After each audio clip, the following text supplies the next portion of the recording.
अस्पताल में एक कोरोना पेशेंट का केस आया। मरीज बेहद सीरियस था। अस्पताल के मालिक डॉक्टर ने तत्काल खुद जाकर आईसीयू में केस की जांच की। 2-3 घंटे के ऑपरेशन के बाद डॉक्टर बाहर आया और अपने स्टाफ को कहा, इस व्यक्ति को किसी प्रकार की कमी या तकलीफ नहीं होना चाहिए और उससे इलाज और दवा के पैसे नहीं लेने के लिए भी कहा। मरीज तकरीबन 15 दिन तक अस्पताल में रहा। जब बिल्कुल ठीक हो गया और उसको डिस्चार्ज करने का दिन आया तो उस मरीज का तकरीबन 2.5 लाख रुपए का बिल अस्पताल के मालिक यानी डॉक्टर की टेबल पर आया।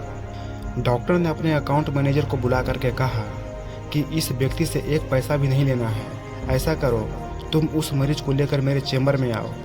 मरीज को व्हील चेयर पर चेंबर में लाया गया। डॉक्टर ने मरीज से पूछा, भाई मुझे पहचानते हो? मरीज ने कहा, लगता तो है कि मैंने कहीं आपको देखा है। डॉक्टर ने कहा, याद करो, 2 साल पहले सूर्यास्त के समय शहर से दूर उस जंगल में तुमने एक गाड़ी ठीक की थी। उस रोज मैं परिवार सहित पिकनिक मनाकर लौट रहा था कि अचानक कार में से धुआं निकलने लगा और गाड़ी बंद हो गई। कार एक तरफ खड़ी कर हम लोगों ने चालू करने की कोशिश की, परंतु कार चालू नहीं हुई। अंधेरा थोड़ा थोड़ा घिरने लगा था। चारों ओर जंगल और सुनसान था।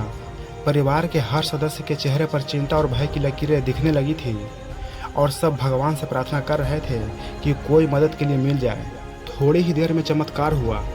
बाइक के ऊपर तुम आते दिखाई पड़े। हम सब ने दया की नज़र से हाथ ऊंचा करके तुमको रुकने का इशारा किया। तुमने बाइक खड़ी करके हमारी परेशानी का कारण पूछा। तुमने कार का बोनट खोलकर चेक किया और कुछ ही क्षणों में कार चालू कर दी। हम सबके चेहरे पर खुशी की लहर दौड़ गई। हमको ऐसा लगा कि जैसे भगवान ने आपको हमारे पास भेजा है, क्योंकि उस सुनसान जंगल में रात गुजारने के ख्याल मात्र से ही हमारे रोंगटे खड़े हो रहे थे। तुमने मुझे बताया था कि तुम्हें गैराज चलाते हो। मैंने तुम्हारा आभार जताते हुए कहा था कि रुपए पास होते हुए भी ऐसी मुश्किल समय में मदद नहीं मिलती। तुमने ऐसे कठिन समय में हमारी मदद की। इस मदद की कोई कीमत नहीं है, यह अमूल्य है। परंतु फिर भी मैं पूछना चाहता हूँ कि आपको कितने पैसे दूँ? उस समय तुमने मेरे आगे हाथ जोड़कर जो शब्द कहे थे, वह शब्द मेरे जीवन की प्रेरणा बन गई। तुमने कहा था कि मेरा नियम और सिद्धांत है कि मैं मुश्किल में पड़े व्यक्ति की मदद के बदले कभी कुछ नहीं लेता। मेरी इस मजदूरी का हिसाब भगवान रखते हैं। उसी दिन मैंने सोचा कि जब एक सामान्य व्यक्ति इस प्रकार के उच्च विचार रख सकता है और उनका संकल्प पूर्वक पालन कर सकता है तो मैं क्यों नहीं कर सकता। और मैंने भी अपने जीवन में यही संकल्प ले लिया है। 2 साल हो गए हैं, मुझे कभी कोई कमी नहीं पड़ी। अपेक्षा पहले से अधिक ही मिल रहा है। यह अस्पताल मेरा है। तुम यहाँ मेरे मेहमान हो और तुम्हारे ही बताए हुए नियम के अनुसार मैं तुमसे कुछ भी नहीं ले सकता। ये भगवान की कृपा है। उसने मुझे ऐसी प्रेरणा देने वाले व्यक्ति की सेवा करने का मौका मुझे दिया।